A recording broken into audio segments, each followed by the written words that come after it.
పవన్ కళ్యాణ్ ప్రకాష్ రాజ్ మధ్య మరోసారి మాటల యుద్ధం మొదలైంది. తాజాగా పవన్ కళ్యాణ్ చేసిన వ్యాఖ్యలపై సీనియర్ నటుడు ప్రకాష్ రాజ్ మండిపడ్డారు. ఇంతకీ పవన్ కళ్యాణ్ ఏమన్నారో దానికి ప్రకాష్ రాజ్ కౌంటర్ ఏంటి? పవన్ చేసిన కొన్ని వ్యాఖ్యలు, ఆయన ప్రసంగంపై వైఎస్ఆర్సీపీ కూడా స్పందించింది. పవన్ కళ్యాణ్ ప్రకాష్ రాజ్ మధ్య డైలాగ్ వార్ మరోసారి మొదలైంది.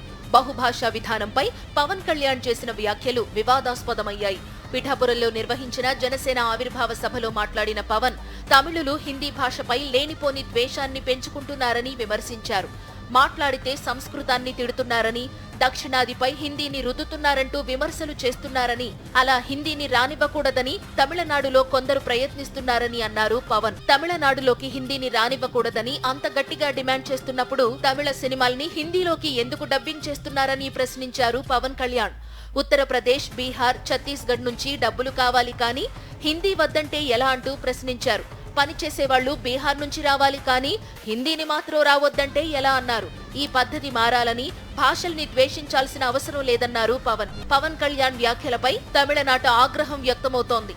తమిళ భాషను కాపాడుకునేందుకు అక్కడ పెద్ద పోరాటమే నడుస్తోంది. ఇలాంటి టైంలో పవన్ చేసిన వ్యాఖ్యలు దుమారో రేపాయి. సీనియర్ నటుడు ప్రకాష్ రాజ్ పవన్ వ్యాఖ్యల్ని తీవ్రంగా ఖండించారు. మీ హిందీ భాషను మాపై రుద్దకండి అని చెప్పడం హిందీని ద్వేషించడం కాదన్నారు ప్రకాష్ రాజ్. హిందీ భాషను మాపై రుద్దకండి అంటే దానర్థం స్వాభిమానంతో మా మాతృభాషను, మా తల్లిని కాపాడుకోవడమని అన్నారు. ఈ విషయం కాస్త అర్థమయ్యేలా పవన్ కళ్యాణ్ కు ఎవరైనా చెప్పాలంటూ సెటైర్ వేశారు ప్రకాష్ రాజ్. పవన్ కళ్యాణ్ పై విమర్శలు చేయడం ప్రకాష్ రాజ్ కు ఇదే తొలిసారి కాదు.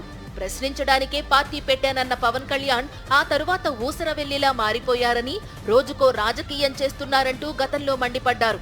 ఆ తరువాత తిరుమల లడ్డూ వివాదం చెలరేగిన టైంలో తనను తాను సనాతనిగా పవన్ ప్రకటించుకున్నప్పుడు కూడా ప్రకాష్ రాజ్ ఆయనపై కౌంటర్లు వేశారు. కొత్త భక్తుడికి పంగనామాలెక్కువ అంటూ పరోక్షంగా సెటైర్ వేశారు. అనవసర కార్యక్రమాలు ఆపి ప్రజల కోసం చేయాల్సిన పనులపై దృష్టి పెట్టాలని సూచించారు. ఇప్పుడు మరోసారి పవన్ వైఖరిని తప్పుబట్టారు ప్రకాష్ రాజ్. మరోవైపు పవన్ కళ్యాణ్ చేసిన సుదీర్ఘ ప్రసంగంపై వైఎస్ఆర్సీపీ స్పందించింది. తన సభలో పవన్ కళ్యాణ్ తలా తోకా లేని విధంగా మాట్లాడారని విమర్శించారు మాజీ మంత్రి అంబటి రాంబాబు. జయకేతనంలో ఏం చెప్పాలనుకున్నారో, ఏం చెప్పారో పాపం పవన్ కే అర్థం కాలేదన్నారు ఆయన. ఇవాళ అనేకమైన హామీలు ఇచ్చినటువంటి ప్రభుత్వం మీ కూటమి ప్రభుత్వం. ముగ్గురు కలిసి అధికారంలోకి వచ్చారు, మమ్మల్ని ఓడించారు, గద్దె దించుతా ఉన్నారు, దించారు, అయిపోయింది. మీరు మీ సంగతి ఏంటి? గద్దెకి మీరేం పగలదిస్తున్నారని అడుగుతా ఉన్నా, మీరేం చేస్తున్నారని అడుగుతా ఉన్నా. ఇవాళ జయకేతనం అని చెప్పి మీటింగ్ పెట్టి అందరినీ పిలిచి మీరు మాట్లాడింది ఏంటి, మీరు చెప్పింది ఏంటి? ఏమి అర్థం కానటువంటి ఒక అగమ్యం గోచరంగా ఇవాళ పవన్ కళ్యాణ్ గారు ప్రవర్తిస్తున్నాడు.